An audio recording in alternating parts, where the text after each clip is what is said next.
ನಮಸ್ಕಾರ ವೀಕ್ಷಕರೇ. ನಮ್ಮಲ್ಲಿ ಹಿಂದುತ್ವ ಮುಸಲ್ಮಾನು ಅದು ಇದು ಅಂತ ಒಡೆದಾಡ್ತೀವಿ.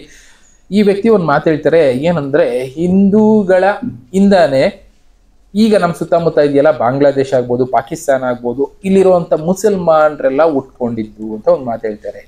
ಯಾಕೆ ಅಂದ್ರೆ ನೇಟಿವಿಟಿನ ಬಿಟ್ಟು ಹೋಗೋದಿಲ್ಲ, ನಮ್ಮನ್ನ ನೇಟಿವಿಟಿ ಯಾವುದೇ ಕಾರಣಕ್ಕೂ ಬಿಟ್ಟು ಹೋಗೋದಿಲ್ಲ. ನಾವು ಹೀಗೆ ಮಾಡಿ ಏನೇ ಮಾಡಿ ಆ ನೇಟಿವಿಟಿ ಹಾಗೆ ಉಳ್ಕೊಂಡ್ಬಿಡುತ್ತೆ.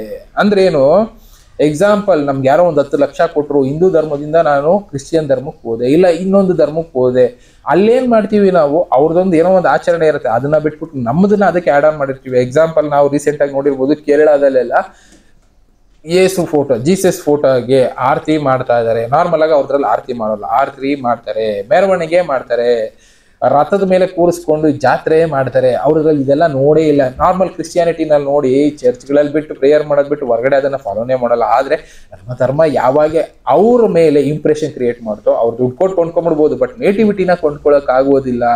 ಅದೇ ನಾವು ಅರ್ಥ ಮಾಡ್ಕೋಬೇಕಾಗಿರೋದು. ಪಾಕಿಸ್ತಾನದಲ್ಲಿರೋರು ಮುಸ್ಲಿಂ ಏನಿದ್ದಾರೆ, ಅವರು ಕೂಡ ಹಿಂದೂಗಳಾಗಿದ್ದವರು. ಈ ಮುಸ್ಲಿಂ ಅನ್ನೋದು ಪದ ಇರ್ಬೋದು, ಒಂದು ಮತ ಇರ್ಬೋದು, ಧರ್ಮ ಇರ್ಬೋದು, ಇದು ಹುಟ್ಟಿದ್ದು 1,500 ವರ್ಷ ಮುಂಚೆ. ಅದಕ್ಕಿಂತ ಮುಂಚೆ ಭಾರತದಲ್ಲಿದ್ದು ಹಿಂದುತ್ವ. ಯಾಕೆ ಅಂದ್ರೆ ನಮ್ಮ ರಾಮಾಯಣ ಮಹಾಭಾರತ ಇದೆಲ್ಲ ನಡೆದಿದ್ದು ಸಾವಿರಾರು ವರ್ಷಗಳ ಮುಂಚೆ, ಸುಮಾರು 7,000 8,000 10,000 ವರ್ಷ 20,000 ವರ್ಷ ಮುಂಚೆ. ಪ್ರೂಫ್ಗಳಿದ್ದಾವೆ ಬಿಡಿ. ಆ ರೀತಿ ಹೋಗೋದಾದ್ರೆ ಇಸ್ಲಾಮಿಕ್ ಧರ್ಮ 1,500 ವರ್ಷ ಮುಂಚೆ, ಕ್ರಿಶ್ಚಿಯನ್ ಧರ್ಮ 2,500 ವರ್ಷ ಮುಂಚೆ, ಜೈನ ಧರ್ಮ 4,000 ವರ್ಷ ಮುಂಚೆ, ಈ ತರ ಹುಟ್ಟಿದ್ದು ಬೌದ್ಧ ಧರ್ಮ, ಈ ತರದ್ದೆಲ್ಲ ಹುಟ್ಕೊಳ್ತು. ಅದಕ್ಕಿಂತ ಮುಂಚೆ ಇದ್ದಿದ್ದು ಹಿಂದೂ ಧರ್ಮ.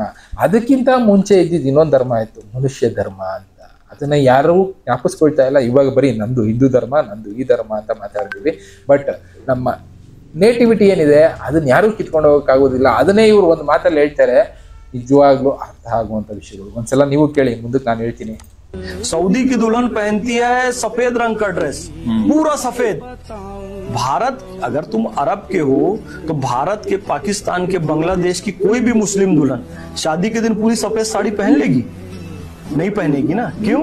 क्योंकि तुम्हारे पूर्वज हिंदू हैं और सफेद शादी में यहाँ नहीं पहना जाता है, लाल ही पहना जाता है। सऊदी की कोई दुल्हन मेहंदी तो नहीं लगाती है, हल्दी तो नहीं लगाती है। और पाकिस्तान और बांग्लादेश, भारत तो है ही, भारत, पाकिस्तान और बांग्लादेश में भी मेहंदी और हल्दी के बिना शादी हो ही नहीं सकती, आलता लगाए बिना शादी हो ही नहीं सकती, गोद भराए बिना शादी हो ही नहीं सकती। और अभी एक आ गया, जूता छुपाई के बिना भी शादी नहीं हो सकती। ये खाली हिंदुओं में नहीं है, मुसलमानों में भी है। और मुसलमान भारत के ही नहीं, पाकिस्तान और बांग्लादेश के सब में है। क्यों? क्योंकि आपके पूर्वज हिंदू हैं, इसलिए मेहंदी, हल्दी, सिंदूर ये सब आप नहीं छोड़ सकते। ಅವ್ರು ಹೇಳಿದ್ರಲ್ಲಿ ಅರ್ಥ ಆಯ್ತಾ? ನಮ್ಮ ಹಿಂದುತ್ವದಲ್ಲಿ ಬಳಸ್ತಾ ಇದ್ದಿದ್ದು ಏನು, ಮದುವೆಗಳಲ್ಲಿ ನಾರ್ಮಲ್ ಆಗಿ ಯಾವ ಕಲರ್ ಬಟ್ಟೆ ಹಾಕ್ತೀವಿ, ಅದೇ ಅರಬ್ ಕಂಟ್ರಿನಲ್ಲಿ ಏನ್ ಮಾಡ್ತಾರೆ, ಪ್ಯೂರ್ ವೈಟ್ ಹಾಕ್ತಾರೆ. ಹುಡುಗಿಯರು ಪ್ಯೂರ್ ವೈಟ್ ಹಾಕ್ಬೇಕು. ಬಟ್ ಆದ್ರೆ ಇಲ್ಲಿ ಮುಸ್ಲಿಂ ಹುಡುಗಿರಾಗ್ಬೋದು, ಕ್ರಿಶ್ಚಿಯನ್ ಹುಡುಗಿರಾಗ್ಬೋದು, ಅವರೆಲ್ಲ ಬಳಸೋದು ಕಲರ್. ಅವ್ರವ್ರ ಧರ್ಮದ ಆಚರಣೆ, ಅಂದ್ರೆ ಅಲ್ಲಿಂದ ಆ ಪ್ರೆಷರ್ ಆಗಿರೋ ಧರ್ಮದ ಆಚರಣೆಗಳ ಪ್ರಕಾರ ಯಾರು ಕೂಡ ಬದುಕ್ತಾ ಇಲ್ಲ. ಇಲ್ಲಿ ಹಿಂದುತ್ವ ನೇಟಿವಿಟಿ ಏನಿತ್ತು ಅದರ ಆಧಾರದ ಮೇಲೆ ಬದುಕ್ತಾ ಇರೋದು ಅಂತಾನೆ ಇವ್ರು ಹೇಳ್ತಾ ಇರೋದು. ಇವನ್ ಪಾಕಿಸ್ತಾನಕ್ಕೆ ಹೋಗಿ, ಬಾಂಗ್ಲಾದೇಶ್ಗೆ ಹೋಗಿ, ನಮ್ಮ ಭಾರತದಲ್ಲೂ ನೋಡಿ ಮದುವೆಗಳಲ್ಲಿ ಮೆಹಂದಿ ಹಾಕ್ತಾರೆ, ಅರಿಶಿನ ಹಾಕ್ತಾರೆ. ಇದೆಲ್ಲ ಕೂಡ ಯಾವುದು ಕೂಡ ಅರಬ್ ಅಲ್ಲಿ ಫಾಲೋ ಮಾಡೋದಿಲ್ಲ. ಅಂದ್ರೆ ಅದನ್ನ ಫಾಲೋ ಮಾಡ್ತಾ ಇದ್ದಾರೆ ಅಂದ್ರೆ ಅವರೆಲ್ಲ ಅವರ ಪೂರ್ವಜರು, ಅಂದ್ರೆ ಹಿಂದಿನವರು ಹಿಂದೂಗಳಾಗಿದ್ರು. ಕೊನೆಗೆ ಯಾರ್ದೋ ಪ್ರೆಷರ್ ಇಂದ, ಈಗ ನೋಡ್ತಾ ಇದೀವಲ್ಲ, ದುಡ್ಡು ಕೊಟ್ರೆ ಇದು ಕೊಡ್ತೀವಿ, ಧರ್ಮಕ್ಕೆ ಬಂದ್ರೆ ದುಡ್ಡು ಕೊಡ್ತೀವಿ ಅಂತ ಹೇಳ್ತಾರಲ್ಲ, ಆ ರೀತಿ ಧರ್ಮ ಪ್ರಚಾರಣೆಯಿಂದನೋ ಇಲ್ಲ ಏನೋ ಒಂದು ಕಾರಣದಿಂದ ಧರ್ಮ ಬದಲಾಯಿಸ್ಕೊಂಡು ಹೋಗಿದ್ದಾರೆ, ಏನೋ ಒಂದು ಫೆಸಿಲಿಟಿ ಸಿಗುತ್ತೆ ಅಂತ ಹೊರತು ಅವರೆಲ್ಲ ಕೂಡ ಪೂರ್ವದಲ್ಲಿ, ಅಂದ್ರೆ ಸುಮಾರು 2,000 ವರ್ಷ ಮುಂಚೆ ಲೆಕ್ಕ ಹಾಕೊಳ್ಳೋದಾದ್ರೆ ಹಿಂದೂಗಳಾಗೆ ಬದುಕಿದ್ದವರು. ಇವತ್ತು ನಾವು ಆ ಧರ್ಮ ಈ ಧರ್ಮ ಅಂತ ಮಾತಾಡ್ತೀವಿ, ಆದ್ರೆ ನೇಟಿವಿಟಿನ ಬದಲಾಯಿಸೋದಕ್ಕಾಗೋದೇ ಇಲ್ಲ ಅನ್ನೋದಕ್ಕೆ ಇವ್ರು ಹೇಳಿದ್ದ ಮಾತು ಒಂದು ಸಾಕ್ಷಿ. ಈ ತರದ್ದು ಎಷ್ಟೆಷ್ಟೋ ಕಡೆ ಇದೆ. ಈಗಲೂ ನೋಡಿ ನೀವು, ಕೇರಳದಲ್ಲಿ ನಾನು ಹೇಳಿದೆ ಎಕ್ಸಾಂಪಲ್ ಸ್ಟಾರ್ಟಿಂಗ್ ನಲ್ಲೇ, ಕ್ರಿಶ್ಚಿಯಾನಿಟಿಗೆ ಬದಲಾಗಿರೋರು ಎಷ್ಟೋ ಜನ ಇದ್ದಾರೆ. ಬದಲಾಗಿದ್ರು ಅವರ ಹಿಂದುತ್ವ ಅನ್ನೋದು ಅವ್ರನ್ನ ಬಿಟ್ಟು ಹೋಗ್ತಾ ಇಲ್ಲ. ಮನೆಯಲ್ಲಿ ಗಂಧದ ಕಡ್ಡಿ ಹಚ್ಚಿ ಪೂಜೆ ಮಾಡ್ತಾರೆ, ಯೇಸುಗೆ ಗಂಟೆ ಇಟ್ಕೊಂಡು ಅಳ್ಳಾಡಿಸ್ತಾರೆ. ಅಂದ್ರೆ ಲೆಕ್ಕ ಹಾಕೊಳ್ಳಿ ಯಾವ ಮಟ್ಟಕ್ಕಿದೆ ನಮ್ಮ ನೇಟಿವಿಟಿ ಅನ್ನೋದು. ರಕ್ತದಲ್ಲಿ ಬಂದ್ಬಿಟ್ಟಿದೆ. ಆ ರಕ್ತದಲ್ಲಿರೋದನ್ನ ಬದಲಾಯಿಸೋದಕ್ಕಾಗೋದಿಲ್ವಾ? ಮನುಷ್ಯನೆಲ್ಲ ಸಾಯಿಸ್ಬೇಕಾಗ್ಬಿಡುತ್ತೆ ಅಷ್ಟೇ. ರಕ್ತದಲ್ಲಿರೋದನ್ನ ಬದಲಾಯಿಸ್ಬೇಕು ಅಂದ್ರೆ ಆಗೋದೇ ಇಲ್ಲ ಅಲ್ವಾ? ಏನೇ ಮಾಡ್ತೀವಿ ಅಂದ್ರು, ಈಗ ಪಾಕಿಸ್ತಾನದಲ್ಲಿರೋರಾಗ್ಲಿ, ಬಾಂಗ್ಲಾದೇಶದಲ್ಲ ಇರೋರಾಗ್ಲಿ, ಅವರಲ್ಲೂ ಇನೇಟಿವಿಟಿ ಉಳ್ಕೊಂಡ್ಬಿಡುತ್ತೆ. ಅದನ್ನ ಬದಲಾಯಿಸೋದಕ್ಕಾಗೋದೇ ಇಲ್ಲ. DNA ಅನ್ನೋದನ್ನ ಯಾವುದೇ ಕಾರಣಕ್ಕೂ ಬದಲಾಯಿಸೋದಕ್ಕಾಗೋದಿಲ್ಲ. ಅದು ಈಗ ಎಲ್ಲರಲ್ಲೂ ಇದೆ. ಅದನ್ನೇ ಇವರು ಎಕ್ಸ್ಪ್ಲೇನ್ ಮಾಡಿದ್ರು. ಒಟ್ಟಿನಲ್ಲಿ ಇಸ್ಲಾಮಿಕ್ ಧರ್ಮ ಆಗಲಿ, ಕ್ರಿಶ್ಚಿಯನ್ ಧರ್ಮ ಆಗಲಿ, ಈ ಕಡೆ ಜೈನ ಧರ್ಮ, ಬೌದ್ಧ ಧರ್ಮ, ಇದೆಲ್ಲದಕ್ಕಿಂತ ಮುಂಚೆ ಇದ್ದಿದ್ದು ಹಿಂದೂ ಧರ್ಮ, ಅದಕ್ಕಿಂತ ಮುಂಚೆ ಇದ್ದಿದ್ದು ಮನುಷ್ಯ ಧರ್ಮ. ಗುರುಗಳಾದವರು ಅವರ ಅನುಕೂಲಕ್ಕೋಸ್ಕರ ಒಂದು ಧರ್ಮಗಳನ್ನ ಕ್ರಿಯೇಟ್ ಮಾಡ್ಕೊಂಡು ಹೋದ್ರು.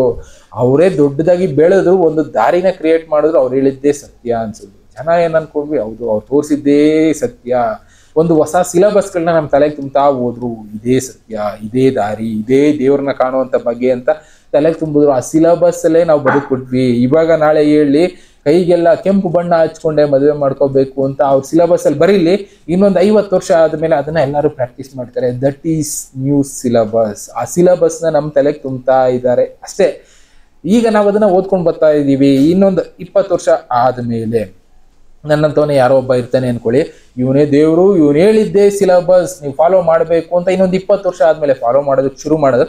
ಜನ ಅದನ್ನೇ ಫಾಲೋ ಮಾಡೋದಕ್ಕೆ ಶುರು ಮಾಡ್ತಾರೆ. ಯಾಕೆ ಅಂದ್ರೆ ನಮಗ್ ಗೊತ್ತಿರೋದೇನು, ಮನೆಯಲ್ಲಿ ಏನ್ ಹೇಳ್ಕೊಟ್ಟಿರ್ತಾರೆ ಅದೇ ಸತ್ಯ ಅನ್ಕೊಂಡ್ ಬದುಕ್ತಾ ಇರ್ತೀವಿ. ಆ ಸಿಲೆಬಸ್ ಜೊತೆಗೆ ನಮ್ಮ ಲೈಫ್ ನಡೀತಾ ಇರುತ್ತೆ. ಅದನ್ನ ಬಿಟ್ಟು ಆಚೆಗೆ ಯೋಚನೆ ಮಾಡೋದಿಲ್ಲ.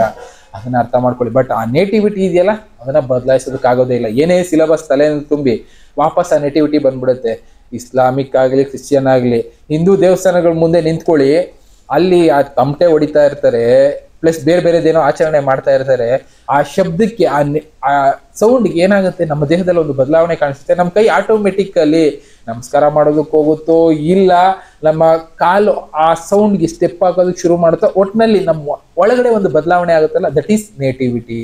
ಆ ನೇಟಿವಿಟಿನ ಯಾವತ್ತೂ ಬದಲಾಯಿಸೋದಕ್ಕಾಗೋದಿಲ್ಲ ಅನ್ನೋದನ್ನೇ ಇವ್ರು ತಿಳಿಸ್ತಾ ಇರೋದು. ನೇಟಿವಿಟಿ ಪ್ರಕಾರ ನಾವೆಲ್ಲರೂ ಸನಾತನಿಗಳು ಅಂತ. ಅದಕ್ಕೆ ಕೆಲವೊಬ್ರು ಹೇಳಿದ್ರು, ಸನಾತನದಲ್ಲಿ ಹಿಂದೂ ಧರ್ಮ, ಮುಸ್ಲಿಂ ಧರ್ಮ, ಅದು ಇದು ಯಾವ ಧರ್ಮನೂ ಇಲ್ಲ. ಸನಾತನ ಅಂದ್ರೆ ಎಲ್ಲನೂ ಮೀರಿದ್ದು, ಅದು ಮನುಷ್ಯ ಧರ್ಮ ಅಂತ ನಾವು ಅನ್ಕೊಂಡಿದೀವಿ.